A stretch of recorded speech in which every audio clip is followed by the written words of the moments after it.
Hello students, आज के इस ग्रेविटेशनल पार्ट 7 वीडियो लेक्चर में हम लोग पढ़ेंगे variation of gravitational quantities with distance.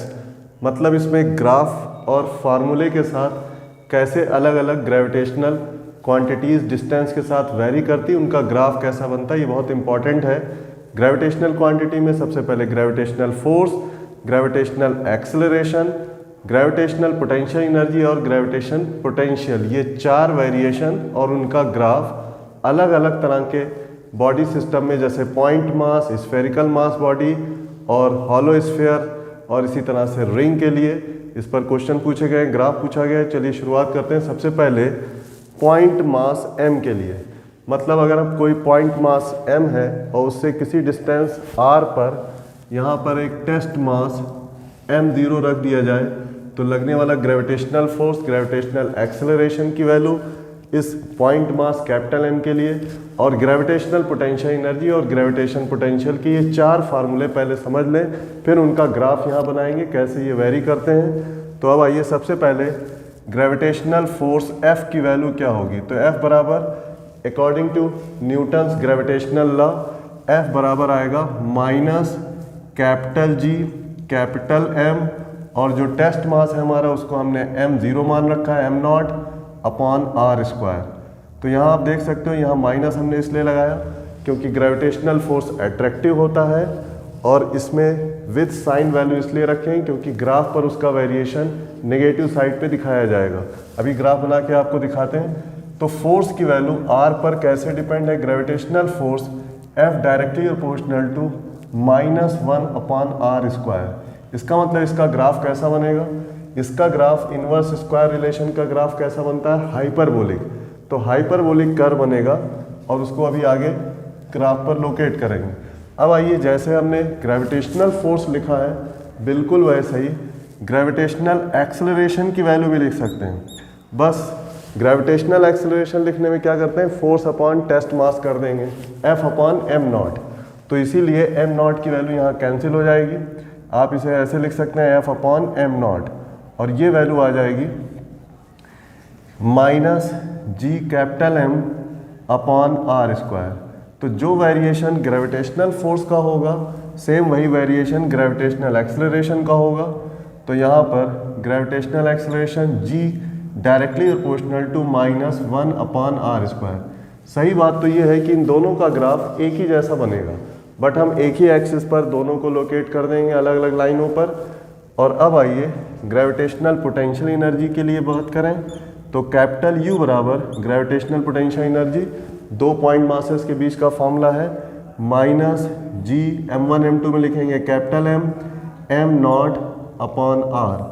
तो ग्रेविटेशनल पोटेंशियल एनर्जी U की value G m1 m2 upon r और अब U is directly proportional to -1 upon r। इसका मतलब gravitational potential energy inverse square relation नहीं, इनवर्स रिलेशन के हिसाब से वेरी करेगी। -1 अपॉन r के प्रोपोर्शनल होती है U की वैल्यू। और अब इसका ग्राफ, इसका भी ग्राफ हाइपरबोला बनेगा। ये सारे ग्राफ हाइपरबोला होंगे। इनवर्स स्क्वायर का हम कहते हैं हाइपरबोला और इनवर्स 1 पावर का जो रिलेशन होता है इनवर्स रिलेशन, उसका ग्राफ रेक्टेंगुलर हाइपरबोला होता है। दोनों की बनावट में थोड़ा सा फर्क होता है। रेक्टेंगुलर हाइपरबोला बिल्कुल सिमेट्री से बनता है, जबकि हाइपरबोला जो बनेगा इनवर्स स्क्वायर का उसमें वेरिएशन थोड़ा तेजी से होगा, स्लोप उसका ज़्यादा आएगा नेगेटिव, तो वो थोड़ा सा एसिमेट्रिकल हो जाता है। ग्राफ में अभी हम लोकेट करेंगे। अब आइए, अगर हमें ग्रेविटेशनल पोटेंशियल लिखना है V बराबर, तो V की वैल्यू होगी पोटेंशियल एनर्जी से ग्रेविटेशनल पोटेंशियल एनर्जी बहुत आराम से लिख सकते हैं U अपॉन m0। पीछे हम लोग फॉर्मूला पढ़ चुके हैं कि अगर ग्रेविटेशनल पोटेंशियल एनर्जी को जिस पॉइंट पर हम निकाल रहे हैं ग्रेविटेशनल पोटेंशियल उस पॉइंट वाले मास से डिवाइड कर दें तो U बाई m की वैल्यू V होती है। और तब ये फॉर्मूला ऐसे हो जाएगा minus G capital M upon r। तो ध्यान दो, जो वेरिएशन ग्रेविटेशनल पोटेंशियल का है वही ग्रेविटेशनल पोटेंशियल एनर्जी का है, दोनों बराबर हैं। तो V directly proportional to -1 upon r। इसीलिए हमने दो एक्सिस अलग अलग बना रखा है। इस कॉमन एक्सिस पर हम F और G की वैल्यू का वेरिएशन देखेंगे और यहाँ पर नीचे वाले ग्राफ में उसी सेम कॉमन एक्सिस पर u और v का वेरिएशन देखेंगे। तो अब आइए इन्वर्स स्क्वायर का ग्राफ क्या होता है, हाइपरबोला होता है। इसे बना के देखें तो हाइपरबोला, क्योंकि ये माइनस साइन है तो इन्वर्टेड हाइपरबोला बनेगा, नीचे की तरफ ग्राफ बनेगा। तो आप देख सकते हो इन्वर्स स्क्वायर रिलेशन का जो ग्राफ होता है वो कुछ इस तरह से बन के आएगा। तो ये लाइन हाइपरबोलिक है, ये ऐसे जा रही है, इनफाइनाइट पे जाके ये टच करेगी। ये जो हमने ग्राफ बनाया है इसमें ये वेरिएशन g की वैल्यू का पहले हम दिखा रहे हैं। उसके नीचे वाला जो ग्राफ थोड़ा सा मैग्नीट्यूड का फ़र्क होगा, सेम बिल्कुल ऐसा ही ग्राफ बनेगा और ये ग्राफ f का होगा। दोनों ग्राफ हमने एक के ऊपर एक बना दिए और दोनों ही हाइपरबोलिक कर्व हैं। फ़र्क कितना है कि जब f की वैल्यू लिखते हैं तो उसमें m नॉट का मल्टीप्लाई हो जाता है और जब g की वैल्यू लिखते हैं तो उसमें m नॉट नहीं होता। तो दोनों के मैग्नीट्यूड में केवल m नॉट का फ़र्क है। g का मैग्नीट्यूड थोड़ा छोटा आएगा अगर m नॉट की वैल्यू ग्रेटर देन 1 है मान लेते हैं, और f की जो वैल्यू होगी उसका मैग्नीट्यूड थोड़ा बड़ा आएगा। तो आप देख सकते हो अगर हम इस एक्सिस से नीचे की तरफ आएँ तो नेगेटिव वैल्यू नीचे बढ़ती है, तो जो बड़ी वैल्यू दिखाने वाला ग्राफ है वो नीचे है और छोटी वैल्यू दिखाने वाला ग्राफ उसके ऊपर बनेगा। और तब इस तरह से कह सकते हैं कि ये फोर्स का वेरिएशन होगा और ये वैल्यू g का वेरिएशन होगा। दोनों ग्राफ सेम होंगे। ये दोनों ग्राफ एक साथ नहीं पूछे जाएंगे लेकिन तरीका दोनों का एक जैसा होगा। तो ये आपको हमने बना के दिखाया हाइपरबोलिक कर्व। हाइपरबोला की पहचान ये है कि इसमें y एक्सिस से दूरी ज़्यादा होती है, x एक्सिस से थोड़ा कम होती है। मतलब x के नज़दीक आ जाता है ग्राफ और इधर दूर रहता है, तो इसीलिए कहा जाता है इसमें स्टीपनेस थोड़ा ज़्यादा होती है, यानी स्लोप, नेगेटिव स्लोप मोर होता है। अब इधर आइए, पोटेंशियल एनर्जी और ग्रेविटेशनल पोटेंशियल का ग्राफ देखें क्या है। तो ये इन्वर्स स्क्वायर, ये पूरी तरह से रेक्टेंगुलर हाइपरबोला बनेगा। रेक्टेंगुलर हाइपरबोला बनाने का तरीका क्या है कि ये बिल्कुल सिमेट्री बनता है, जितनी दूरी इधर रहेगी उतनी ही दूरी इधर आएगी, बिल्कुल बराबर से ऐसे ये घूमेगा। क्योंकि माइनस साइन लगा है तो इसमें भी नीचे ही की तरफ नेगेटिव साइड पर ही ग्राफ बनेगा। तो अब आइए पहले छोटे मैग्नीट्यूड वाली वैल्यू v का ग्राफ बनाएं। कैपिटल V का ग्राफ अब हम इसको बना रहे हैं यहाँ से। ध्यान दिए, यहाँ से स्टार्ट होके ऐसे घूमते हुए सीधा नीचे की तरफ ऐसे आएगा बिल्कुल बराबर से। तो ये जो वेरिएशन आप देख रहे हो ये ग्रेविटेशनल पोटेंशियल का वेरिएशन है। बिल्कुल ऐसा ही ग्राफ बनेगा किसका, ग्रेविटेशनल पोटेंशियल एनर्जी का। थोड़ा सा मैग्नीट्यूड ज़्यादा होने की वजह से ये इससे थोड़ा सा नीचे की तरफ बन के आएगा। दोनों ग्राफ को हमने सेम एक्सिस पे बनाया, दोनों का वेरिएशन बिल्कुल सेम है। ये v का ग्राफ है और ये u का ग्राफ है। तो इन्वर्स स्क्वायर ग्राफ में यहाँ हम लिख देते हैं रेक्टेंगुलर हाइपरबोला। ध्यान दिए, रेक्टेंगुलर हाइपरबोला ग्राफ होगा ये हाइपरबोला, और ये वाला ग्राफ ओनली हाइपरबोला कहलाएगा। इसमें रेक्टेंगुलर नहीं है। रेक्टेंगुलर हाइपरबोला, हाइपरबोला में फ़र्क यही है कि हाइपरबोला सिमेट्री में नहीं बनता, जबकि रेक्टेंगुलर हाइपरबोला बिल्कुल बराबर से बनता है। जितनी दूरी इधर उतनी दूरी इधर, दोनों तरफ दूरी बराबर, ऐसा ये घूम के यूँ आ जाता है। तो ये दोनों ही ग्राफ हाइपरबोलिक हैं। तो अब आप समझ गए पॉइंट मास के लिए इन ग्रेविटेशनल क्वांटिटीज़ का वेरिएशन 1/r² और 1/r पे ही ये चारों क्वांटिटीज़, ये केवल पॉइंट मास के लिए था। और अब आगे इसके हम लोग पढ़ेंगे सॉलिड स्फेरिकल मास बॉडी के लिए, फिर हॉलो स्फीयर आएगा। तो अब उसके ग्राफ को और उसके फॉर्मूले को आप देखें, इसे अभी नोट कर लें। तो ये तो हो गया आपका पॉइंट मास।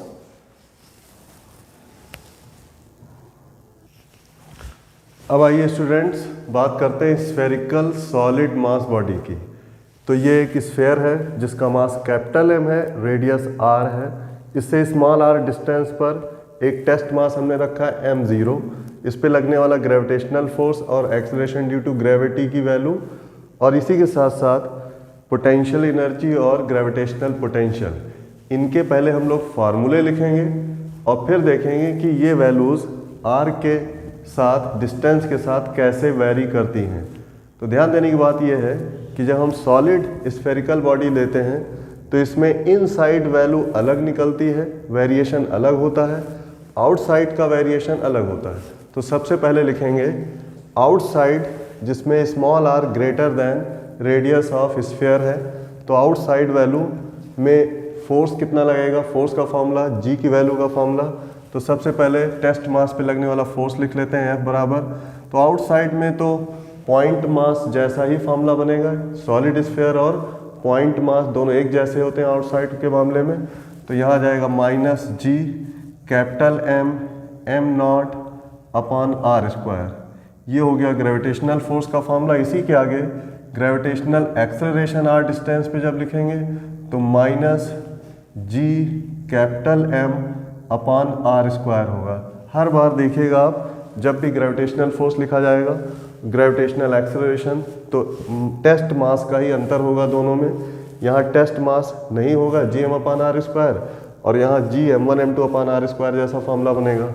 तो दोनों में ही आप देख सकते हो, चाहे वो ग्रेविटेशनल फोर्स हो या फिर ग्रेविटेशनल एक्सेलरेशन, दोनों को हम इस तरह से लिख सकते हैं directly proportional to -1 upon R square.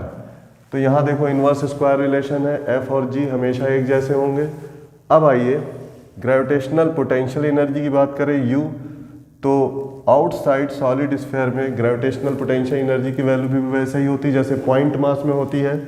तो ये आ जाएगा minus G capital M not upon R, और कामा लगा के ग्रेविटेशनल पोटेंशियल जब लिखा जाएगा तो उसमें एम नॉट यानी टेस्ट मास जहाँ पे ग्रेविटेशनल पोटेंशियल निकाल रहे हैं वहाँ पर एम नॉट की वैल्यू से उसे डिवाइड कर देंगे ग्रेविटेशनल पोटेंशियल एनर्जी को, यही नहीं लिखेंगे।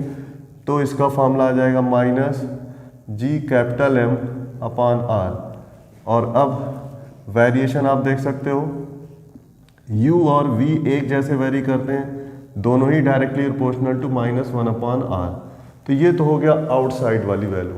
तो आउटसाइड बिल्कुल पॉइंट मास जैसा ही है फॉर्मूला। अब आइए सेकेंड पॉइंट पर सरफेस वैल्यू की बात करें।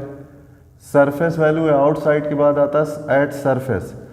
सरफेस पे जब हम पहुंच जाएंगे सॉलिड स्फीयर के, तो बस स्मॉल आर की जगह कैपिटल आर लिख देंगे, और यहाँ पे सारी वैल्यू फिक्स होंगी बिल्कुल कांस्टेंट, क्योंकि अब वेरिएशन नहीं होगा, क्योंकि small R radius of sphere के बराबर है। सारे फॉर्मूले ऐसे ही लिखे जाएंगे। तो F बराबर हो जाएगा आपका formula minus G M not upon capital R square, small G की value minus G M not इसमें नहीं लिखा जाएगा, upon capital R square G M upon R square वाला फॉर्मूला। u की वैल्यू का formula minus G capital M not upon R होगा इसमें, और v का फॉर्मूला जो बनेगा वो आएगा minus G M upon R. क्योंकि ये सारी वैल्यूज़ कांस्टेंट हैं, सरफेस वैल्यू लिखी हमने और ये कांस्टेंट है। ध्यान देने की बात ये है, अब लिखना है मेन इंपॉर्टेंट इनसाइड वाली वैल्यू। तो इनसाइड जो वैल्यू होती है, तीसरे पॉइंट पर आइए, इनसाइड में स्मॉल आर की value less than capital R हो जाएगी, और तब एफ और जी के फॉर्मूले पीछे हम लोग पढ़ चुके हैं। इनसाइड वैल्यू जी क्या होती है और एफ की फॉर्मूले एक जैसे होंगे, और पोटेंशियल एनर्जी का बड़ा इंपॉर्टेंट फॉर्मूला इनसाइड का, वही हम दोबारा रिपीट कर रहे हैं। आप इससे पहले वाले वीडियो लेक्चर में पोटेंशियल एनर्जी और जहाँ ग्रेविटेशनल पोटेंशियल पढ़ाया गया, ग्रेविटेशनल एक्सेलरेशन पढ़ाया गया, उसमें जाके देख सकते हैं।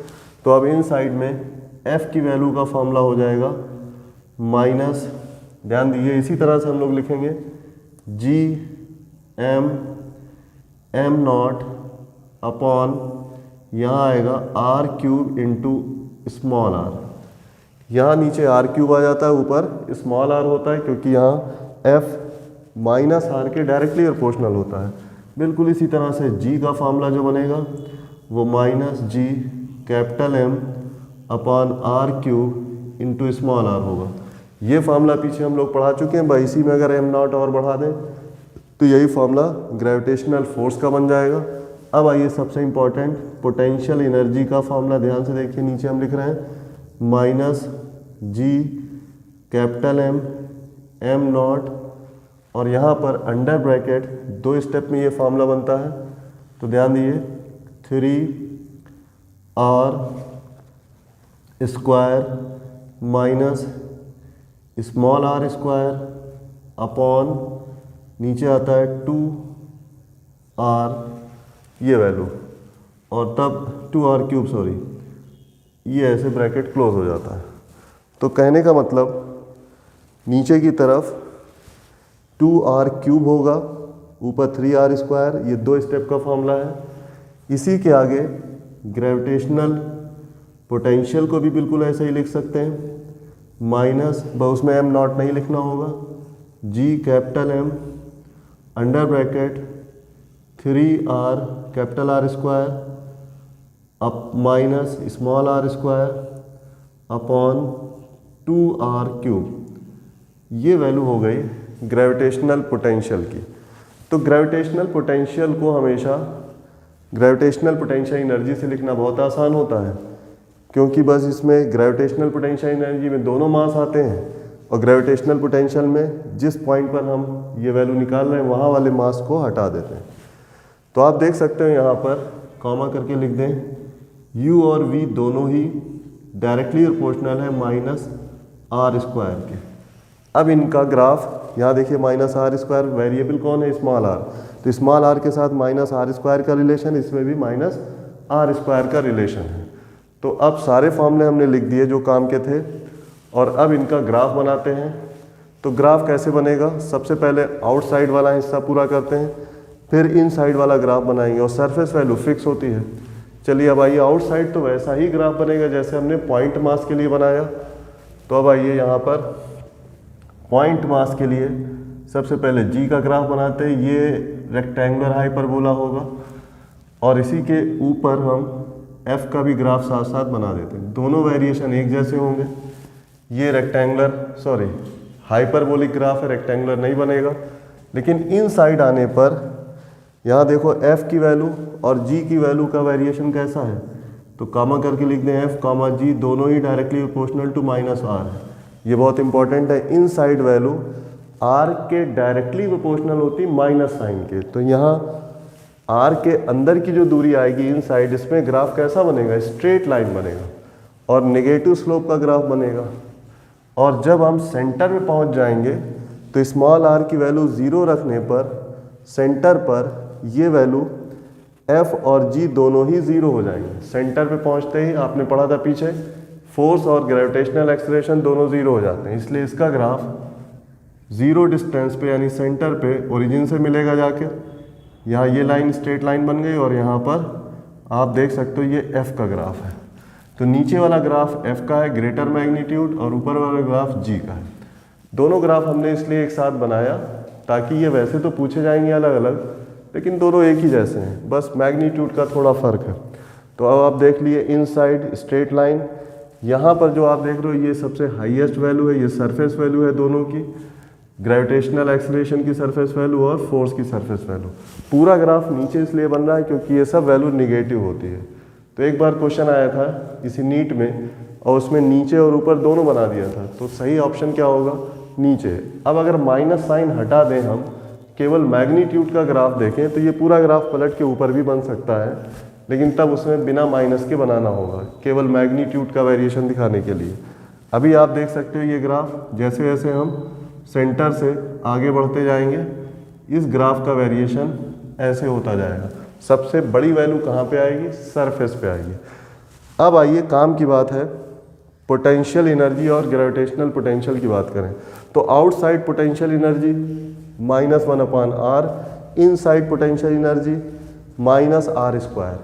ये ग्राफ बनेगा रेक्टेंगुलर हाइपरबोला आउटसाइड वाला, और इनसाइड वाला जो ग्राफ बनेगा वो कैसा होगा, क्योंकि -r² है तो ये ग्राफ पैराबोला बनेगा, मतलब अंदर पैराबोला का हिस्सा, और माइनस साइन लगने का मतलब इन्वर्टेड पैराबोला, और बाहर की तरफ रेक्टेंगुलर हाइपरबोला।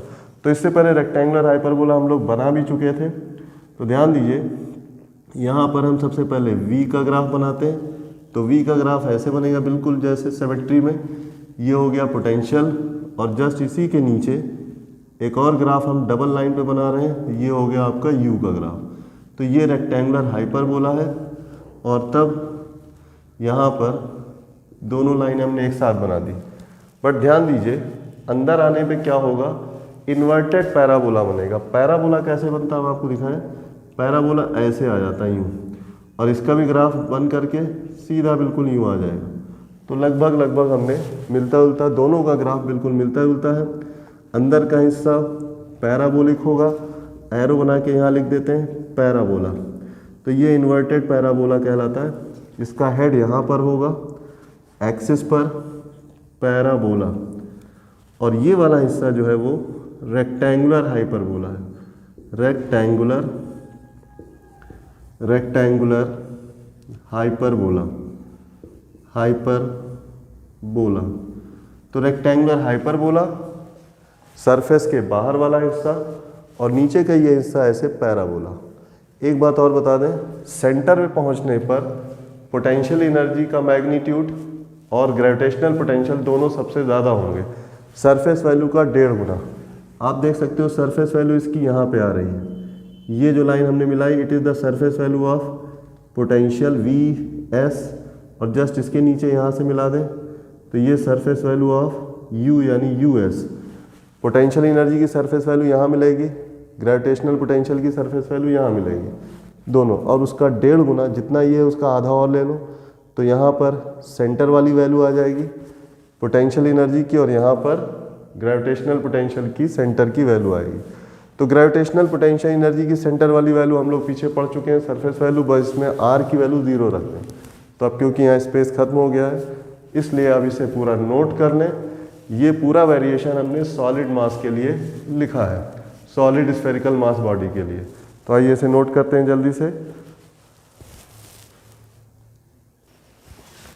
अब आइए स्टूडेंट्स, हॉलो स्फीयर में force, gravitational acceleration, potential energy और ग्रेविटेशनल पोटेंशियल का वेरिएशन देखते हैं। तो सबसे पहले इधर फॉर्मूले लिखेंगे। मान लीजिए ये कोई हॉलो स्फीयर है जिसका मास कैपिटल M है, और इससे R डिस्टेंस पर टेस्ट मास m0 रखा है। लगने वाला फोर्स, ग्रेविटेशनल एक्सेलरेशन, U की वैल्यू और V की वैल्यू यहाँ पर लिखना है। तो सबसे पहले हम हॉलो स्फीयर में आउटसाइड वाली वैल्यू लिखेंगे। तो hollow sphere, solid sphere, point mass, ये तीनों आउटसाइड एक जैसा वेरिएशन रखते हैं, इनका फॉर्मूला सेम होता है। तो आउटसाइड लगने वाला ग्रेविटेशनल फोर्स F बराबर -G(m)m0/r² होगा। ऐसे ही बिल्कुल G की वैल्यू लिखें तो G बराबर -G कैपिटल M, और यहाँ पे आएगा स्मॉल r²। इसमें m0 नहीं लिखेंगे क्योंकि ये ग्रेविटेशनल एक्सेलरेशन है। तो ग्रेविटेशनल एक्सेलरेशन और F दोनों का वेरिएशन बिल्कुल वैसे ही होगा जैसे अभी पीछे लिख रहे थे, -1/r², और इसका ग्राफ हाइपरबोलिक होगा आउटसाइड। अब आइए पोटेंशियल एनर्जी की वैल्यू आउटसाइड सेम वही, -Gm(m)/r, और ग्रेविटेशनल पोटेंशियल की वैल्यू -Gm/r होगी। तो यहाँ U और V का वेरिएशन कैसा होगा, दोनों ही डायरेक्टली प्रोपोर्शनल टू -1/r के होंगे, inverse relation, rectangular hyperbola graph होगा। अब आइए नंबर 2 पर सरफेस वैल्यू लिखते हैं। तो surface value same as solid sphere. Surface value में स्मॉल r की जगह पर कैपिटल R लिख देना, और ये कांस्टेंट वैल्यू आती है हमेशा। F बराबर -Gm(m0/R², ये हो गया ग्रेविटेशनल फोर्स। अब आइए स्मॉल g की वैल्यू -Gm/R²। U की वैल्यू लिख लें तो U बराबर -Gm(m0/R), और इसी तरह से ग्रेविटेशनल पोटेंशियल V बराबर -Gm/R। ये सारी वैल्यूज़ कांस्टेंट होगी।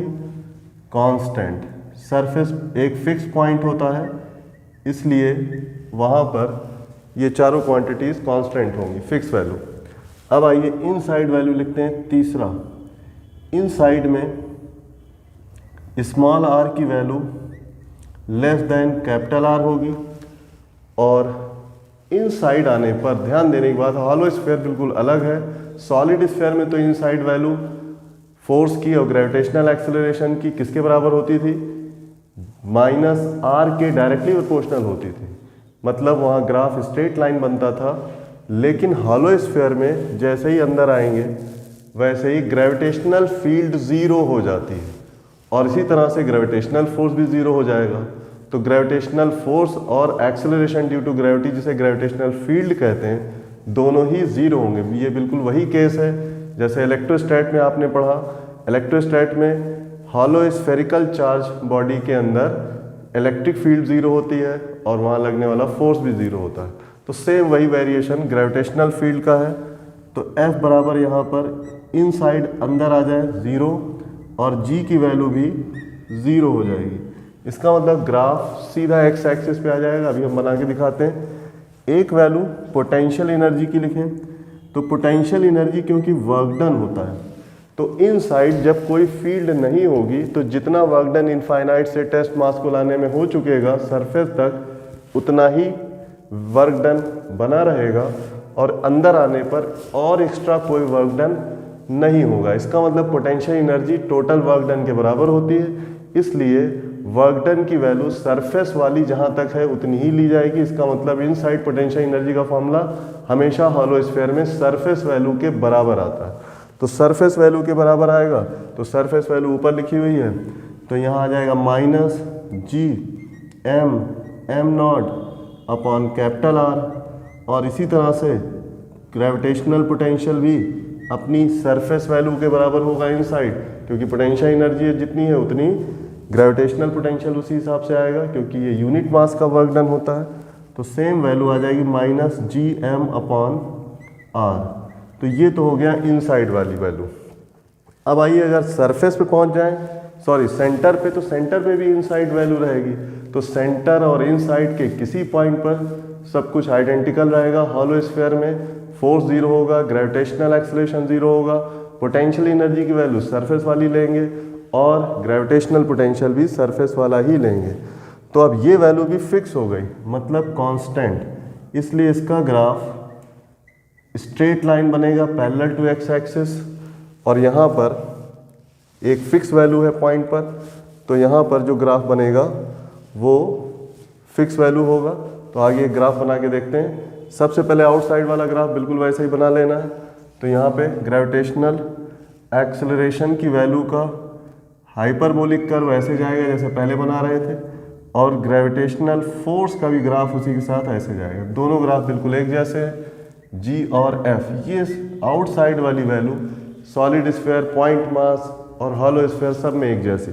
बट जैसे ही इनसाइड पहुंचेंगे तो ग्रेविटेशनल एक्सेलरेशन 0 हो जाएगा। तो ये लाइन बिल्कुल सीधा एक्स एक्सिस पे जा करके मिल जाएगी और यहाँ पर आप ऐसे इसको दिखा सकते हो।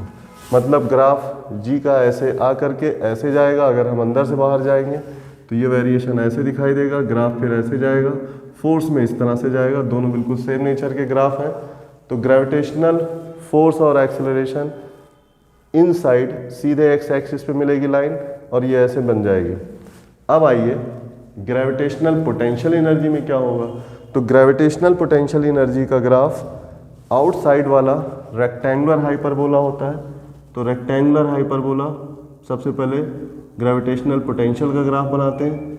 ये हो गया V का ग्राफ और इसी के जस्ट पैरेलल बिल्कुल बराबर से थोड़ा सा मैग्नीट्यूड ज़्यादा होते हुए ये बन जाएगा आपका U का ग्राफ। U और V दोनों हमेशा एक जैसे ग्राफ बनाएंगे। बट अब सरफेस के अंदर जब हम आएंगे सरफेस वाली लाइन के, तो कोई वैल्यू में चेंज नहीं आएगा। जो सरफेस वैल्यू है इनसाइड वैल्यू, इसीलिए graph parallel to X axis आके यहाँ पर रुक जाएगा। और सेम इसमें भी यही होगा, पैरेलल टू एक्स एक्सिस। तो ये आ जाएगी सेंटर वाली वैल्यू V की, VC, और ये हो गया UC। यही सरफेस वैल्यू VS और US। तो अब दोनों वैल्यू बराबर एक जैसे तरीके पे वैरी करेगी। तो ये हमने आपका बाहर वाला हिस्सा रेक्टेंगुलर हाइपरबोला, अंदर वाला हिस्सा पैरेलल टू एक्स एक्सिस होगा। U और V दोनों ग्राफ एक जैसे होंगे। तो हॉलो स्फीयर में आउटसाइड और सरफेस बिल्कुल सेम होता है सॉलिड स्फीयर की तरह, बट इनसाइड वैल्यू फोर्स और G की वैल्यू 0 हो जाती है और ग्रेविटेशनल पोटेंशियल एनर्जी और इसी तरह से पोटेंशियल की वैल्यू दोनों ही सरफेस वैल्यू के बराबर रहते, तो इनसाइड आप कहीं भी जा सकते हैं। तो ये हो गया सारा वेरिएशन हमने लिख दिया। किसके लिए? हॉलो स्फीयर के लिए। इसे आप नोट कर लें। फिर आगे बढ़ते हैं अगले पॉइंट पर।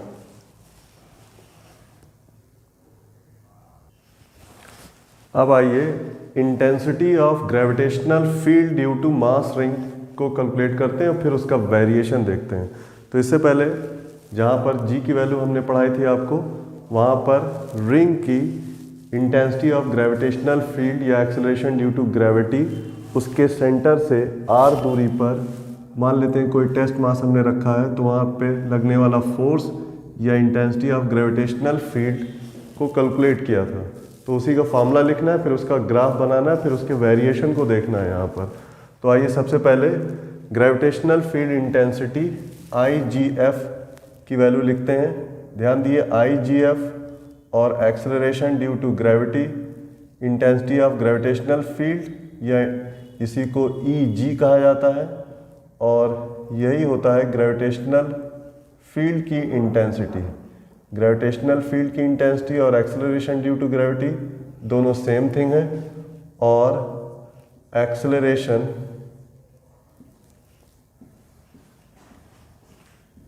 ड्यू टू ग्रेविटी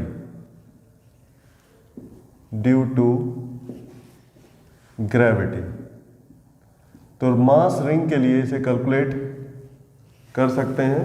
पहले इसका डेरिवेशन किया गया है। तो यहाँ पर ध्यान दिए, मास रिंग कैसे बना होता है? छोटे छोटे मास सेगमेंट लाइन से अरेंज रहते हैं, सेंटर से आर दूरी पर। रेडियस हमने आर मान रखी है। तो अब इसकी जी की वैल्यू हम डायरेक्ट लिखने जा रहे हैं। इसे EG कह सकते हैं, इंटेंसिटी ऑफ ग्रेविटेशनल फील्ड, या फिर G कहा जा सकता है। ये वैल्यू होती है माइनस। अब ध्यान दिए, कैपिटल G रिंग का जो मास है कैपिटल M, और यहाँ पे अपॉन में रेडियस r² और जो डिस्टेंस है सेंटर से एक्सिस के लॉन्ग, एक्सियल पोजीशन है ये, स्मॉल r², ये दूरी r, होल पावर 3/2, और यहाँ ऊपर मल्टीप्लाइड बाई r। ये वेरिएशन जो है वो G का इस तरह से होता है। तो ध्यान दो, यहाँ पर G की वैल्यू स्मॉल r के डायरेक्टली प्रोपोर्शनल भी है, और यहाँ देखो r³ के इन्वर्सली प्रोपोर्शनल है, क्योंकि यहाँ r² है होल टू द पावर 3/2 है। तो इसका मतलब ये हुआ कि ये ओवरऑल कॉम्प्लेक्स रिलेशन है। इसका ग्राफ जो है वो ऐसे प्लॉट कर पाना या बता पाना मुश्किल है कि इसका शेप क्या होगा। कॉम्प्लेक्स रिलेशन के ग्राफ भी कॉम्प्लेक्स होते हैं। बट आइए इसको थोड़ा सा और आसान करके देखते हैं। अच्छा, एक बात और, यहाँ फोर्स की वैल्यू भी लिखी जा सकती है। तो फोर्स हमेशा G के स्टेप में लिखा जा सकता है। तो फोर्स जो होगा वो टेस्ट मास M पर लगने वाला फोर्स m0G होगा, और तब ये वैल्यू आ जाएगी minus G capital M m0 small r upon capital R² plus small r² की होल पावर 3/2। तो ये तो हो गए फोर्स की वैल्यू, जो G के टर्म में बहुत आसान है। तो जब भी फोर्स पूछा जाए तो G की वैल्यू लिख करके फोर्स निकाल सकते हैं, और ये G की वैल्यू यहाँ पर इस तरह से आएगी। ध्यान दीजिए, इसमें R की वैल्यू को अगर कैपिटल R की तुलना में वेरी लार्ज कर दिया जाए, मतलब रिंग से बहुत दूर जाने पर, सफिशिएंटली लार्ज डिस्टेंस पर, पहला ऑप्शन ये है कि अगर small r very very greater than capital R, तो इसका मतलब ये होगा कि small r² is also very very greater than capital R²। तो जब स्क्वायर करेंगे तो और भी ज़्यादा बड़ा हो जाएगा स्मॉल r। तो यहाँ नेगलेक्ट कर सकते हैं कैपिटल R को इसकी तुलना में। तब G की वैल्यू लार्ज डिस्टेंस पे क्या आएगी? तो माइनस, यहाँ देखिए r², कैपिटल R² को छोड़ दें, क्योंकि स्मॉल r² की तुलना में कैपिटल R² बहुत छोटा है। और तब इस तरह से इसे जब छोड़ देंगे, नेगलेक्शन हमेशा एडिशन में ही हो सकता है या सब्ट्रैक्शन में, जो एडिटिव स्टेप है उसे छोड़ा जा सकता है। मल्टीप्लाई डिवाइड में कभी नेगलेक्ट नहीं कर सकते।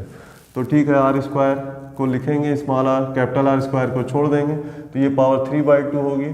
तो ओवरऑल ये पावर 3 बन जाएगी। ऊपर से एक r है, तो इसका फॉर्मूला पूरा Gm upon small are square आ जाएगा। तो ये बिल्कुल पॉइंट मास जैसा हो गया।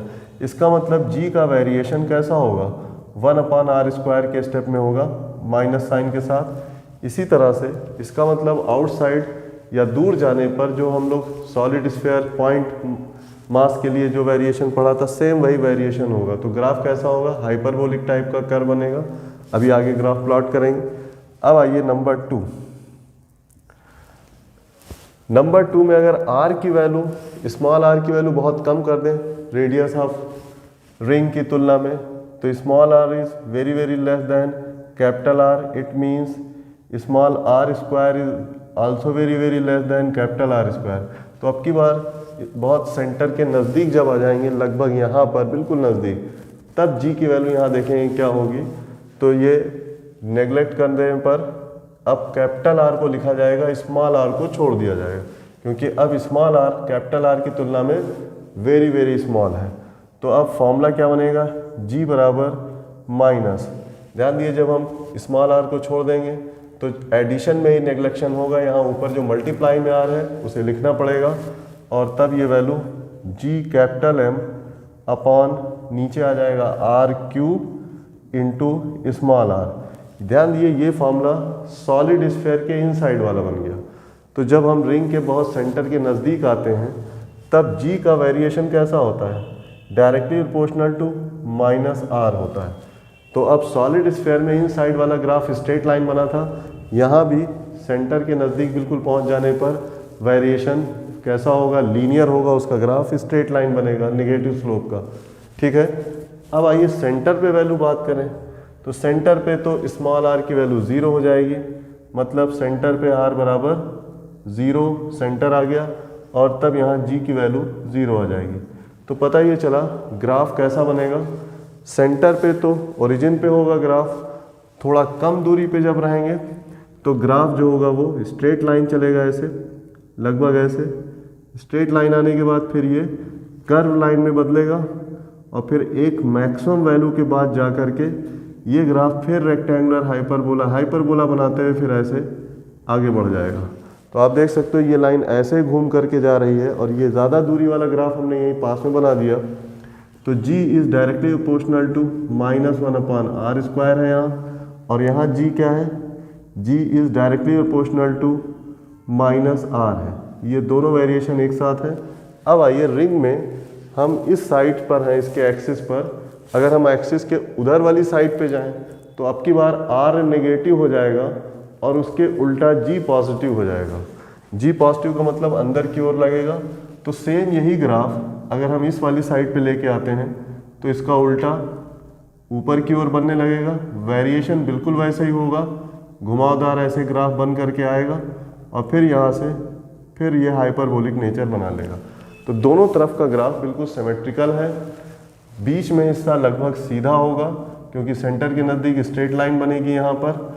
अब आइए एक चीज़ और सामने आ गई कि एक पॉइंट ऐसा हमें मिला जहाँ पर g की वैल्यू मैक्सिमम हो रही है। तो ये मैक्सिमम वाला पॉइंट कितनी दूरी पर होगा, यहाँ से इसको मिला दे सकते हैं मैक्सिमम वैल्यू, इधर की तरफ इसको मिलाएं इधर से, तो ये डिस्टेंस आपको मैक्सिमम वाली वैल्यू याद रखनी है। अब आइए चौथा पॉइंट जो है, g की मैक्सिमम वैल्यू कब आएगी, g मैक्स जो होगा उसके लिए कैलकुलेट करेंगे r की वैल्यू। तो मैक्सिमम g की वैल्यू निकालने के लिए इसी ऊपर वाले फॉर्मूले को डिफरेंशिएट कर देंगे। ध्यान दो, dg अपॉन dr की वैल्यू, dg अपॉन dr यानी differentiation of g with respect to r 0 कर देंगे और फिर उसे कैलकुलेट करेंगे। तो maximum g max is found when dg upon dr is equal to 0। तो मैक्सिमम मिनिमम वाले कॉन्सेप्ट से जब इसको निकालेंगे तो इसको कैलकुलेट हम नहीं कर रहे हैं, डायरेक्ट हम इसका रिजल्ट लिख रहे हैं। स्मॉल r बराबर आ जाएगा कैपिटल R अपॉन √2। ध्यान दीजिए ये वैल्यू होती है करीब 0.707 r, या इसे कहेंगे 70.7% ऑफ r। मतलब रेडियस ऑफ रिंग के 0.7 r की दूरी पर या उसके 70% की दूरी पर g की वैल्यू मैक्सिमम होगी। तो ये जो पॉइंट आप देख रहे हो इसमें g की वैल्यू यहाँ मैक्सिमम है, नेगेटिव डायरेक्शन में यहाँ मैक्सिमम है, तो ये वैल्यू -√2 r/√2 के बराबर होगी। 70% के आसपास r/√2 ये दूरी और इधर की तरफ r/√2। तो इसे याद रखना है। अब g की मैक्सिमम वैल्यू यहाँ कैलकुलेट की जा सकती है। अगर स्मॉल r की वैल्यू यहाँ पर r/√2 रख के कैलकुलेट करना चाहें तो g की मैक्सिमम वैल्यू कैलकुलेट करके यहाँ निकाल सकते हैं। रिंग के केस में g की मैक्सिमम वैल्यू पूछी जा सकती है और उसे आप यहाँ कैलकुलेट कर सकते हैं। तो ये वैल्यू निकल आएगी, स्मॉल r की वैल्यू यहाँ पर रख देंगे। तो ग्राफ बड़ा स्पेशल है इसका। बीच वाला सेंटर के आसपास की लाइन सीधी होगी, इसके आगे बढ़ने पर ये कर्व बन जाएगा, फिर ये हाइपरबोलिक कर्व दिखाई देगा, इधर भी हाइपरबोलिक सिमेट्रिकल ग्राफ है। तो रिंग का g का वेरिएशन यहाँ लिखा हुआ है। अब आइए इसे नोट कर लेते हैं। एक पॉइंट और है इसके आगे, इसको हम इसके आगे लिखेंगे, पहले इसे नोट कर लें। अब आइए अगला पॉइंट ये है कि अगर हम रिंग के एक्सिस पर कोई पॉइंट मास यहाँ पर फ्री टू मूव कर दें, उसे छोड़ दें, तो ग्रेविटेशनल अट्रैक्शन फोर्स इसको रिंग के सेंटर की ओर खींचेगा। जैसे जैसे पास आता जाएगा जी की वैल्यू बढ़ती जाएगी और फोर्स भी बड़ा होता जाएगा, लेकिन फिर और पास आने फिर वापस घटेगी वैल्यू, जैसा कि ये ग्राफ दिखा रहा है। सेंटर में पहुँचते पहुँचते जी की वैल्यू 0 हो जाएगी, इसलिए ग्रेविटेशनल फोर्स भी 0 हो जाएगा। लेकिन क्या ये पार्टिकल जो m0 मास है वो यहाँ रुक जाएगा? नहीं, अपनी इनर्शिया की वजह से ये दूसरे साइड पर एक्सिस पे निकल जाएगा और फिर उल्टे डायरेक्शन में ग्रेविटेशनल फोर्स फिर उसे वापस खींचेगा। तो पार्टिकल का रिटार्डेशन होने लगेगा और फिर ये इस वाले पॉइंट तक आ करके किसी न किसी पॉइंट पर वेलोसिटी 0 होगी, फिर अट्रैक्शन की वजह से फिर वापस जाएगा। तो पता ये चला कि अगर रिंग के एक्सिस पर एक छोटा point mass free to move कर दिया जाए तो वो एक्सिस पर ऑसिलेटरी मोशन करेगा। पहले इधर जाएगा अट्रैक्शन से और फिर इधर आने के बाद जब उल्टा अट्रैक्शन फोर्स लगेगा तो फिर वापस जाएगा। तो ये एक तरह का वाइब्रेशन हो गया, यानी ऑसिलेटरी मोशन, पीरियोडिक मोशन करेगा। लेकिन अगर दूरी कम हो जाए, मतलब हम सेंटर के एकदम नज़दीक पॉइंट मास को रख के छोड़ें, तो फिर यही ऑसिलेटरी या वाइब्रेटरी मोशन उसका सिंपल हार्मोनिक मोशन बन जाता है। ऐसा इसलिए होता है क्योंकि फार्मूले को हम डिराइव करके कैलकुलेट कर सकते हैं, फिर वहाँ से टाइम पीरियड भी निकालेंगे। तो सबसे पहले मान लेते हैं r डिस्टेंस पर हमने किसी पार्टिकल को फ्री टू मूव करके छोड़ दिया वहाँ पर, और तब उस पर लगने वाला ग्रेविटेशनल फोर्स लिखते हैं। तो ग्रेविटेशनल फोर्स अभी पीछे हमने लिखा था F बराबर माइनस, यहाँ आ जाएगा m0 इंटू जी की वैल्यू क्या है? -m0। जी की वैल्यू जो है वो कैपिटल G, कैपिटल M और upon capital R² plus small r² की होल पावर 3/2 इंटू R है। तो ये पूरा फार्मूला हमने G का लिख दिया। लगने वाला फोर्स इतना होगा और तब इस फोर्स का डायरेक्शन हमेशा सेंटर की ओर होगा। तो आगे लिखेंगे due to above force, due to above force particle, mass particle performs periodic motion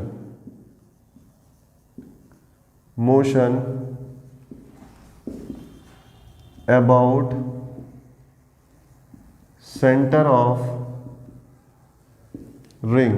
तो रिंग के सेंटर के about mass particle periodic motion करेगा, क्योंकि सेंटर पे आते ही फोर्स 0 हो जाएगा, फिर इधर आने पे फोर्स उल्टा उसे खींचेगा। तो ये एक तरह का रिस्टोरिंग फोर्स है।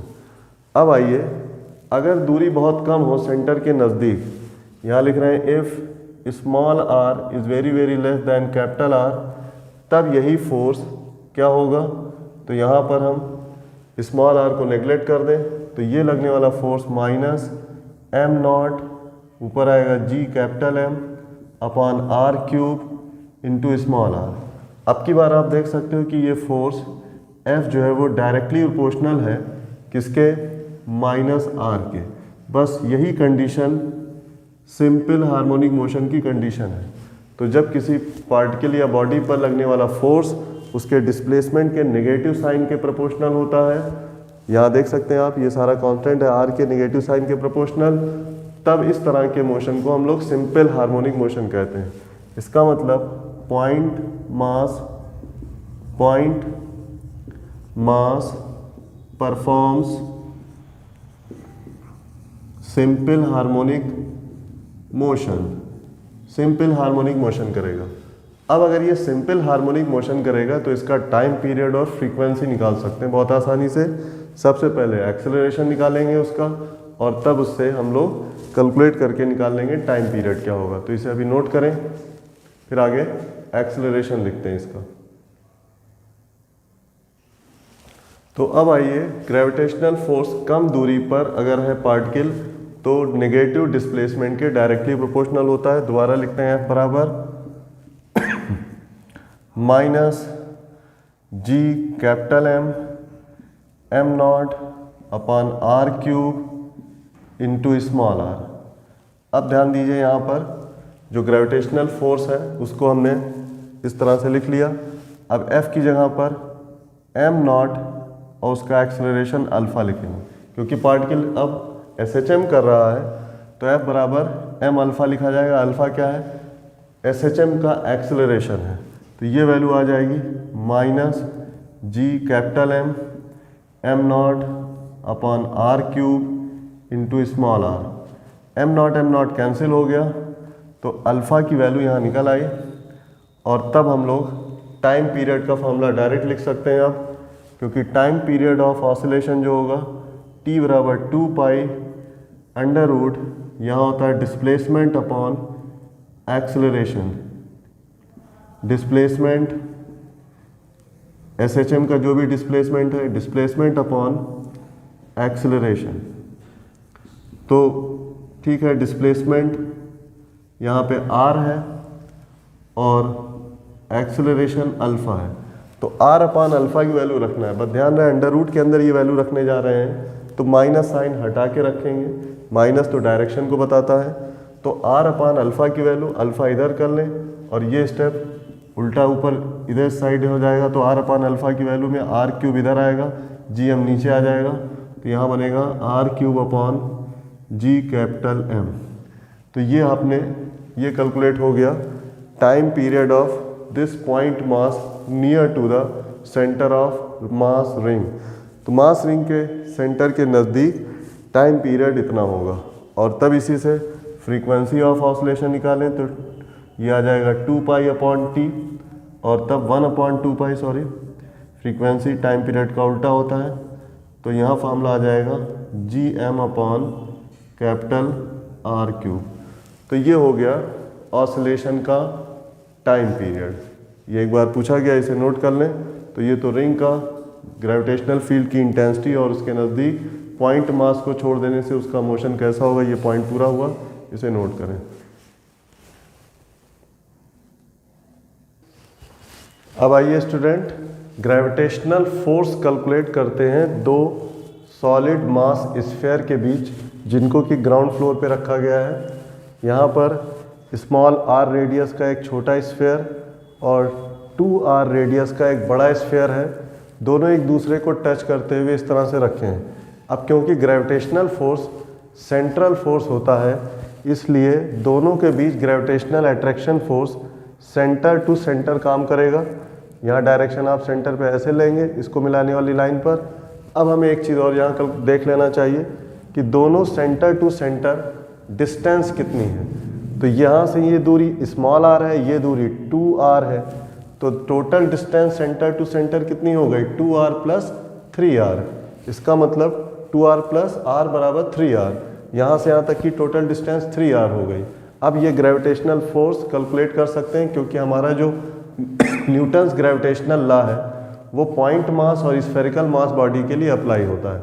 तो हम डायरेक्ट ग्रेविटेशनल लॉ का इस्तेमाल करके ग्रेविटेशनल फोर्स निकाल सकते हैं। एक बात और बता दें, इस छोटे वाले मास का, छोटे वाले स्फीयर का जो मास है वो m नॉट है, और जबकि इसकी रेडियस r है। दूसरा जो बड़ा मास है इसकी रेडियस 2 गुना है। तो मास हमेशा वॉल्यूम के रेशियो में होता है और वॉल्यूम r क्यूब के रेशियो में होता है, इसलिए दुगनी रेडियस पर उसका क्यूब जब करेंगे तो 8 टाइम्स आएगी वैल्यू। इसका मतलब इसका वॉल्यूम छोटे वाले स्फीयर से 8 गुना होगा, क्योंकि r क्यूब करेंगे तो उसमें 2 आ जाएगा, 2 का मतलब क्यूब का मतलब 8 टाइम्स, और तब वॉल्यूम जब 8 गुना होगा तो मास भी 8 गुना होगा, इसीलिए छोटे स्फीयर का मास m0 है, बड़े स्फीयर का मास 8m0 है। तो अब आइए ग्रेविटेशनल फोर्स इनके बीच लिखें। डिस्टेंस इनकी कितनी है, r + 2r।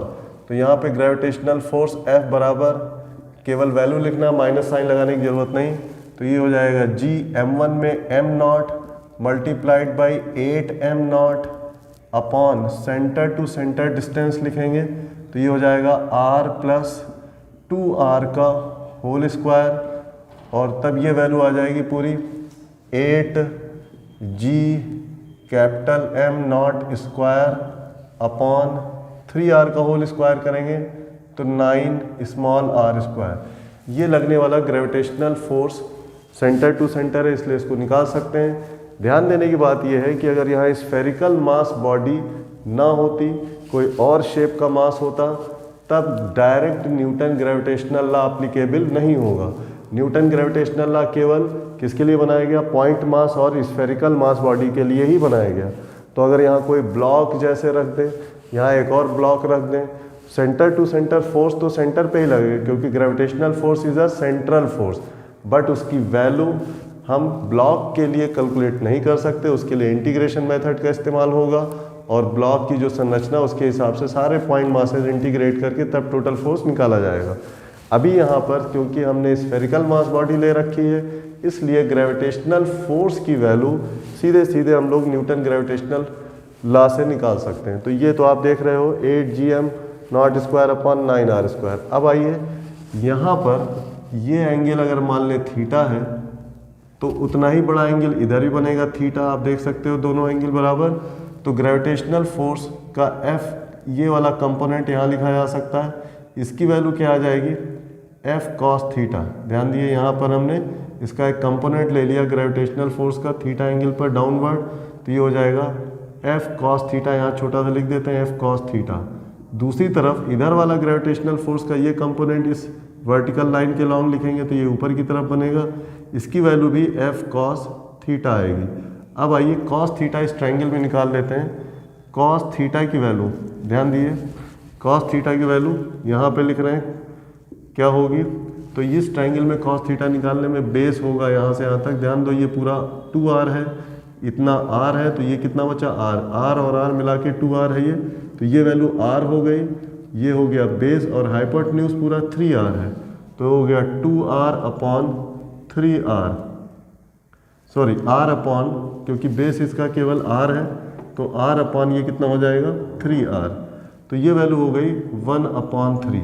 तो F cos थीटा की वैल्यू क्या आ जाएगी, F cos थीटा वाला स्टेप हम यहाँ इसलिए लिख रहे हैं क्योंकि आगे हमें इनका रिएक्शन फोर्स निकालना है, तो ये आ जाएगा आपका 1/3 और ये पूरा फोर्स, तो 1/3 मल्टीप्लाइड बाई ऊपर की तरफ है 8gm0 स्क्वायर अपॉन नीचे की तरफ है 9r स्क्वायर, तो ये पूरी वैल्यू आ गई F cos थीटा की 8/27 capital G m0 square upon small r square.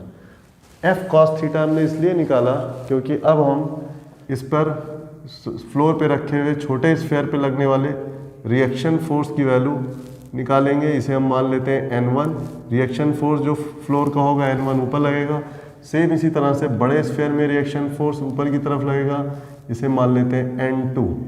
अब आइए वेट, बड़े छोटे स्फीयर का वेट डाउनवर्ड नीचे काम करेगा m0g, और बड़े स्फीयर का जो फोर्स है वो डाउनवर्ड नीचे काम करेगा, वो हो जाएगा 8m0g।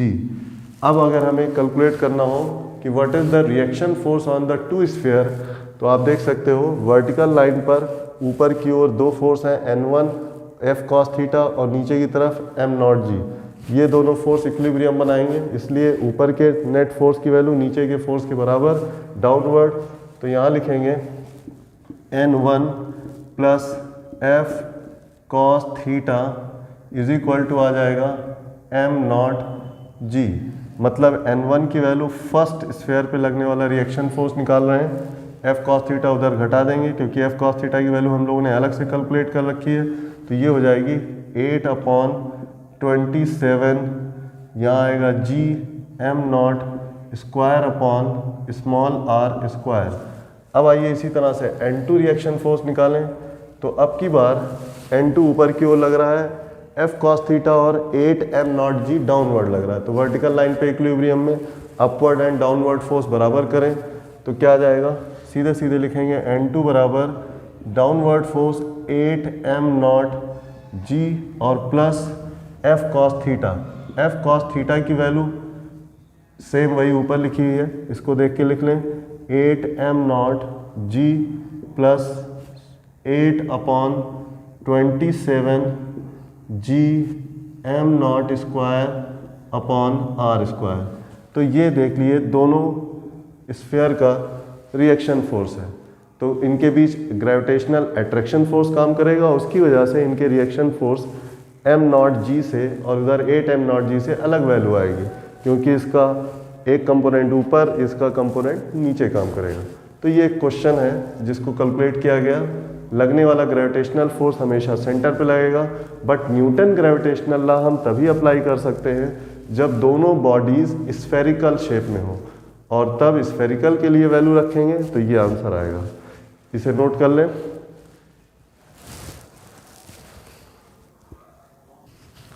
अब आइए स्टूडेंट एक और कैलकुलेशन कर लेते हैं। एनसीईआरटी में एक क्वेश्चन दिया है जिसमें कहा गया है कि एक स्फेरिकल मास बॉडी की सरफेस से एक छोटे पॉइंट मास, जिसका मास m नॉट है मान लेते हैं, को कितनी मिनिमम वेलोसिटी से प्रोजेक्ट किया जाए कि ये इसके अट्रैक्शन फोर्स के अगेंस्ट दूसरे सामने रखे हुए छोटे स्फेरिकल मास बॉडी जिसका मास m है की सरफेस तक पहुंच जाए। तो हमें यहाँ minimum velocity of projection calculate करना है। तो ध्यान दिए, अगर हम यहाँ से इसको फेंकेंगे तो कुछ वेलोसिटी देंगे, मतलब काइनेटिक एनर्जी देंगे, और तब ये इस वाले स्फीयर पे जाके टकरा जाए। कम से कम कितनी वैल्यू देनी होगी। तो इसे कैलकुलेट करने का बहुत आसान तरीका है। इसको ऐसे कैलकुलेट करेंगे तो सबसे पहले यहाँ पर इन दोनों मास बॉडीज़ का जो नल पॉइंट है उसे कैलकुलेट कर लेते हैं। नल पॉइंट क्या होता है? नल पॉइंट वो पॉइंट होता है जहाँ पर नेट अट्रैक्शन फोर्स जीरो होता है या नेट फोर्स जीरो होता है, इंटेंसिटी ऑफ ग्रेविटेशनल फील्ड की वैल्यू जीरो होती है। तो अब 4m मास से मान लेते हैं यहाँ पर, क्योंकि बड़े मास से नल पॉइंट दूर होगा छोटे के नज़दीक, जस्ट यहाँ पे मान लेते हैं कि नल पॉइंट की पोजीशन है। अगर हम इस छोटे वाले पॉइंट मास को नल पॉइंट तक पहुँचा दें, इतनी कम वेलोसिटी दें कि ये जस्ट यहाँ तक पहुँच जाए, कहाँ तक? नल पॉइंट तक, तो फिर इसके आगे ये इसे अट्रैक्ट कर लेगा, क्योंकि नल पॉइंट के इधर इसको अट्रैक्शन फोर्स इसके द्वारा मिलने लगेगा ठीक ठाक। नल पॉइंट क्रॉस करते ही ये अपने आप चला जाएगा आगे। तो अब हमें करना क्या है इस सवाल में कि हमें इस छोटे से पॉइंट मास को इतनी वेलोसिटी देना है कि नल पॉइंट तक ये पहुंच जाए जस्ट, और उसके बाद क्रॉस होते ही वो अपने आप अट्रैक्ट हो जाएगा। एक बढ़िया एग्जाम्पल ले लेते हैं, जैसे अर्थ से अगर हम कोई प्रोजेक्टाइल को फेंकें मून की तरफ, तो हमें क्या मून की सरफेस तक उसे पहुंचाने के लिए कहाँ तक पहुंचाना होगा? तो अर्थ और मून के बीच में जो नल पोजीशन होगी जहाँ पे जी की वैल्यू जीरो होगी, अगर उस पॉइंट को ये प्रोजेक्टाइल क्रॉस कर जाए तो मून के आगे जाने पे नल पॉइंट पे मून उसे अपनी अट्रैक्शन फोर्स से खींच लेगा, क्योंकि नल पॉइंट के इधर अट्रैक्शन फोर्स इधर लगेगा, नल पॉइंट के इधर लगेगा। तो सबसे पहला काम नल पॉइंट की वैल्यू निकालते हैं। नल पॉइंट की वैल्यू के कैलकुलेशन का फॉर्मूला पीछे हम लोग जहाँ पर न्यूटन्स ग्रेविटेशनल लॉ शुरू हुआ था सेकेंड लेक्चर में, वहाँ कैलकुलेशन का फॉर्मूला पढ़ चुके हैं। अब आइए, पहला मास आपका 4m है, दूसरा मास m है, centre to centre distance 12r के बराबर है, बड़े स्फीयर की रेडियस 2r है, छोटे की r है। तो नल पॉइंट को मान लेते हैं पहले वाले स्फीयर से x डिस्टेंस पर है, तो ये डिस्टेंस x कितनी होगी इसे कैलकुलेट कर लेते हैं यहाँ पर। अब आइए डायरेक्ट फॉर्मूला हम लिखने जा रहे हैं पोजीशन ऑफ नल पॉइंट, इसे नोट कर लें। नल पॉइंट की पोजीशन का डायरेक्ट फॉर्मूला पीछे पढ़ चुके हैं, इसलिए कोई दिक्कत नहीं। Position of null point x is equal to, ध्यान दीजिए जिस स्फीयर से हम लोग नल पॉइंट निकालते हैं उसका मास पहले लिखा जाएगा अंडर रूट लगा के, under root m1 upon under root m1 plus under root m2, नीचे दोनों मास का जोड़ आएगा इनटू टोटल डिस्टेंस d। ये जनरल फॉर्मूला होता है, तो इसको हमने लिख दिया यहाँ, वैल्यू यहाँ रख देते हैं। Under root 4 capital M upon √4 capital M plus √m दूसरा वाला स्फीयर m मास का है। टोटल डिस्टेंस इसकी 12r के बराबर है। अब ध्यान दीजिए √4 में 2 बाहर आ जाएगा, √m बचेगा, यहाँ 2 बाहर आ जाएगा, √m नीचे ये 2√m प्लस √m होगा तो नीचे क्या वैल्यू आएगी, दोनों जुड़ जाएंगे 3√m, √m से कैंसिल। तो अब यहाँ x की वैल्यू क्या आने जा रही है 2√m और नीचे की तरफ आएगा 3√m इंटू 12r के बराबर। अब आइए √m कैंसिल हो गया, 12 से इसको डिवाइड कर देंगे, 3 से डिवाइड करेंगे 12 को तो 3 4 12, 4 से 2 का मल्टीप्लाई, ये आंसर आ गया 8r। इसका मतलब x की वैल्यू यहाँ पर 8r के बराबर होगी। तो नल पॉइंट की इधर वाली दूरी 4r के बराबर होगी, उसे आप देख सकते हो आसानी से। यहाँ हम लिख दे रहे हैं 4r के बराबर होगी। एक डिस्टेंस और लिख लेते हैं, जहाँ पे ये मास है ये पोजीशन फर्स्ट है, जहाँ इसको पहुँचना है मिनिमम वेलोसिटी दे करके ये पोजीशन 2 है। तो 1 पोजीशन से इस वाले स्फीयर के सेंटर की दूरी क्या होगी, टोटल डिस्टेंस 12r है, इधर 2r निकाल दें तो ये डिस्टेंस 10r के बराबर होगी। इसको हमने यहाँ पे बना के लिख लिया है, इधर से यहाँ तक की डिस्टेंस 10r के बराबर होगी। और इसे बाद में जब ये इस पॉइंट मास पे पहुँचेगा, पॉइंट मास नल पॉइंट पर, तो ये दूरी 4r होगी। अभी यहाँ पे ये दूरी 2r है, आप देख सकते हो। अब देखिए बहुत आसानी से हम इसको यहाँ से मिनिमम वेलोसिटी देंगे, मतलब एक मिनिमम काइनेटिक एनर्जी देंगे जस्ट नल पॉइंट पर पहुँचाने के लिए। तो अब एनर्जी कंजर्वेशन का इस्तेमाल सबसे आसान है। जिस पॉइंट पर ये रखा हुआ है इस पर यहाँ पर इसकी टोटल एनर्जी, जब काइनेटिक एनर्जी देंगे और पोटेंशियल एनर्जी भी होगी, जब ये पहुँचेगा नल पॉइंट पर तो यहाँ पर जो भी टोटल एनर्जी इसके पास होगी दोनों की वैल्यू बराबर होगी। तो 1 पोजीशन इसे मान लेते हैं यहाँ पर और 2 पोजीशन इसे मान लेते हैं। 1 पोजीशन पर टोटल एनर्जी की वैल्यू 2 पोजीशन के टोटल एनर्जी के बराबर होगी। ये इसके कैलकुलेशन का बेसिक आइडिया है। तो E1 बराबर E2। E1 में क्या होगा, इसके पास पोटेंशियल एनर्जी भी होगी और हमने काइनेटिक एनर्जी भी दी है। पोटेंशियल एनर्जी कैसे निकालेंगे, क्योंकि ये स्मॉल पॉइंट मास इस बड़े स्फीयर से भी कुछ दूरी पे है, छोटे से भी कुछ दूरी, तो दोनों की वजह से पोटेंशियल एनर्जी निकालनी होगी। मतलब हम जब पोटेंशियल एनर्जी कैलकुलेट करेंगे तो U1 और वहाँ दी जाने वाली काइनेटिक एनर्जी K1, ये वैल्यू होगी जब ये नल पॉइंट पे पहुँच जाएगा 2 पोजीशन पे, तो यहाँ टोटल पोटेंशियल एनर्जी U2 और प्लस काइनेटिक एनर्जी K2 लिखेंगे। बट ध्यान दिए जब ये यहाँ जस्ट पहुँचेगा तो यहाँ इसकी वेलोसिटी लगभग 0 हो जाएगी, तो यहाँ पर काइनेटिक एनर्जी 0 ले लेंगे, बट यहाँ पे टोटल काइनेटिक एनर्जी आपकी K1 होगी। इस इक्वेशन के आधार पे अब हमें टोटल पोटेंशियल एनर्जी और काइनेटिक एनर्जी की वैल्यू लिख के इसे थोड़ा सॉल्व कर देना है। अब आइए आपको बताएं U1 की वैल्यू क्या होगी। तो हम यहाँ U1 अलग से लिख देते हैं। U1 बराबर, थोड़ा कैलकुलेशन आसान हो जाए 2 पार्ट में कर देते हैं इसे। जब ये छोटा पॉइंट मास यहाँ पे रखा है 1 पोजीशन पर, तो इस बड़े स्फीयर से भी पोटेंशियल एनर्जी मिलेगी इसको और छोटे स्फीयर से, तो दोनों का जोड़। चलिए बड़े स्फीयर से लिखते हैं तो -G4m m0। बड़े स्फीयर से सरफेस पे रखा है, ये दूरी 2r है। छोटे स्फीयर से ये दूरी कहाँ पर है, 10r हमने लिख रखा है, तो उसमें लिखेंगे -g। अब छोटे स्फीयर से जब हम दूरी लेंगे 10r तो उसका मास कितना है m, तो पोटेंशियल एनर्जी की वैल्यू m इंटू m0।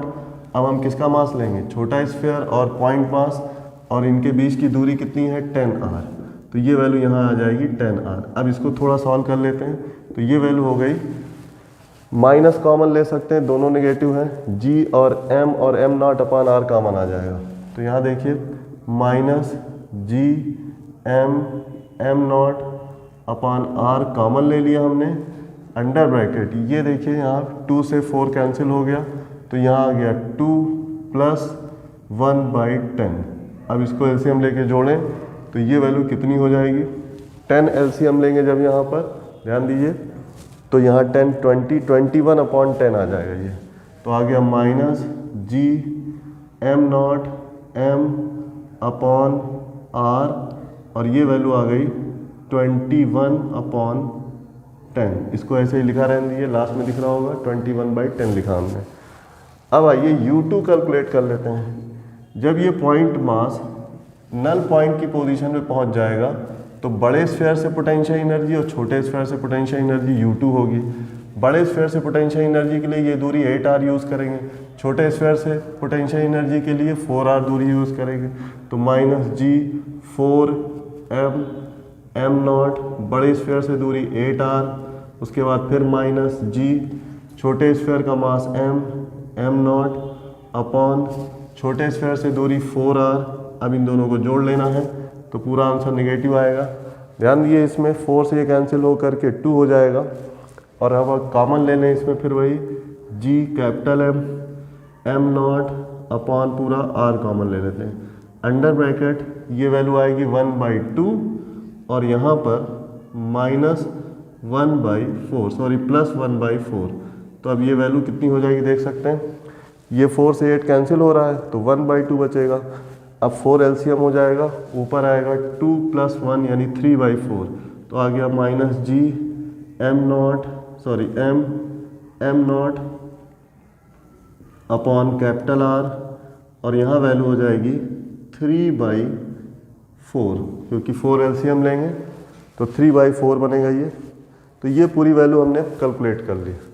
अब क्या करना है, इस मेन इक्वेशन में इन दोनों की वैल्यू और काइनेटिक एनर्जी को रख देना है। तो यहाँ आ जाएगा आपका फिर से एक बार K1 तो ½ mv² होगा, क्योंकि 1 पोजीशन पे जो काइनेटिक एनर्जी दी है। K2 0 हो जाएगा, तो हम सीधे K1 ही लिख लेते हैं। K2 की वैल्यू 0, तो K1 बराबर ½ m not v² is equal to, K1 को हमने लिख लिया, U1 हम इधर भेज देते हैं, K2 यहाँ 0 है, तो अब U2 माइनस U1 होगी वैल्यू। U2 की वैल्यू यहाँ निकाल चुके हैं, ये नेगेटिव है ध्यान दीजिए, तो G capital M not upon R, और इसकी में जो नंबर मल्टीप्लाई हो रहा है 3/4, फिर माइनस लगेगा U1 भी निगेटिव है बट माइनस लगाएंगे तो ये प्लस हो जाएगा, और तब इस तरह से G capital M not upon R, और इसमें जो मल्टीप्लाई हो रहा है नंबर वो है 21/10। तो ध्यान दिए नंबर से नहीं मतलब है, कैलकुलेशन का तरीका जो कॉन्सेप्ट है उसे देखिए, और तब ½ m नॉट v² की वैल्यू इतने के बराबर। भाई इस स्टेप को थोड़ा और सिंप्लीफाई कर दें तो यहाँ देखिए ये प्लस है ये माइनस है, हम इसमें मैक्सिमम नंबर कॉमन ले लेते हैं, G m not upon capital R common ले लिया। अंडर ब्रैकेट क्या आएगा, यहाँ आएगा -3/4 और इसमें आएगा 21/10। तो ऐसा करते हैं 21/10 पॉजिटिव नंबर इसको आगे, -3/4 नीचे, और इसकी वैल्यू अब हम लिख सकते हैं, इसका एलसीएम 40 हो जाएगा, ठीक है ना, एलसीएम 40 होगा, और यहाँ पर 4 से मल्टीप्लाई होगा, या इसका एलसीएम 20 ले लेते हैं, सॉरी एलसीएम 20 लेना आसान रहेगा, और तब यहाँ से मल्टीप्लाई करेंगे तो कितना होगा, डिवाइड करेंगे पहले 20 को 2 से मल्टीप्लाई 42, तो 42 ये वैल्यू आ गई, और ऊपर ये G capital M not under bracket 42, तो ये हो गया, उसके बाद माइनस यहाँ से मल्टीप्लाई करेंगे डिवाइड करेंगे तो 5 आया, 5 3 15, तो -15 वैल्यू बनेगी ये। तो अब रिज़ल्ट सामने है, और ये वैल्यू ½ m नॉट v² के बराबर होगी। अब इतनी सी जगह बची, इसी में हमें रिजल्ट लिख देना है। ध्यान से देखो m नॉट कैंसिल भी हो रहा है, यहाँ पर m नॉट कैंसिल कर दिया, 2 से यहाँ पर ये वैल्यू 10 हो जाएगी, ऊपर 42 माइनस जब 15 करेंगे तो घटा लेते हैं इसमें से, पहले 10 घटाए 32, फिर 5 और घटाए तो कितना आ जाएगा, 32 माइनस 5 27 आ जाएगा। तो यहाँ पर 27 और नीचे 10, तो अब v नॉट स्क्वायर की वैल्यू ऊपर आ गया 27, नीचे आ गया 10, क्योंकि ये 20 से इधर 2 से कैंसिल हो गया, और ब्रैकेट में इधर की तरफ बच गया Gm अपॉन R। तो अब अंडर रूट लगा सकते हैं इसमें, अंडर रूट स्क्वायर हटा के, तो ये इसका पूरा आंसर है। तो ध्यान दिए 27 में तो 9 का स्क्वायर 3 का स्क्वायर बाहर आ जाएगा, बट ऐसे भी इसे लिखा जा सकता है। तो फाइनल रिजल्ट यहाँ लिखा हुआ है 27/10 Gm अपॉन R। एक बार और समझ लें, कैलकुलेशन थोड़ा सा लंबा है बट कॉन्सेप्ट बिल्कुल सीधा है कि हमें जब यहाँ से मिनिमम वेलोसिटी देनी होगी तो हमें जस्ट नल पॉइंट तक इसे पहुँचाना होगा, और तब एनर्जी कंजर्वेशन की बेसिस पर इनिशियल पॉइंट पर total energy mechanical energy, final null point पर total energy U1 K1 is equal to U2 K2, जिसमें K1 की वैल्यू हाफ m0v² होगी। K2 फाइनल जब पहुंच जाएगा नल पॉइंट पे तो वहाँ वेलोसिटी जीरो होकर के ये जीरो कर देंगे। U1 और U2 को हमने अलग से कैलकुलेट कर लिया। जब ये फर्स्ट पोजीशन पे पॉइंट मास है तो बड़े स्फीयर और छोटे स्फीयर दोनों की पोटेंशियल एनर्जी मिलेगी इसे, और जब नल पॉइंट की पोजीशन पे होगा तो वहाँ भी दोनों की पोटेंशियल एनर्जी मिलेगी। U1 U2 निकाल के यहाँ रख करके इसको सॉल्व कर दिया तो अब मिनिमम वेलोसिटी की वैल्यू आ गई 27/10 Gm/r। ऐसा ही एक क्वेश्चन NCERT में एक्सरसाइज में दिया एग्जाम्पल में, बट वहाँ डाटा थोड़ा सा अलग है। वो जो डाटा दिए उसे और आसानी से कैलकुलेट हो जाता है, बहुत आसानी से वैल्यू निकल आती है, तो इसे कृपया नोट कर लें। अब इसके बाद अगले वीडियो लेक्चर में हम अगला टॉपिक सैटेलाइट स्टार्ट करेंगे। सैटेलाइट में ऑर्बिटल वेलोसिटी, टाइम पीरियड, उसकी हाइट, जियो स्टेशनरी सैटेलाइट और फिर वहीं स्केप वेलोसिटी का टॉपिक आएगा। तो उम्मीद है अगले 2 या 3 लेक्चर में ग्रेविटेशन की पूरी यूनिट कंप्लीट हो जाएगी। दैट्स ऑल, थैंक यू, इसे नोट कर लें।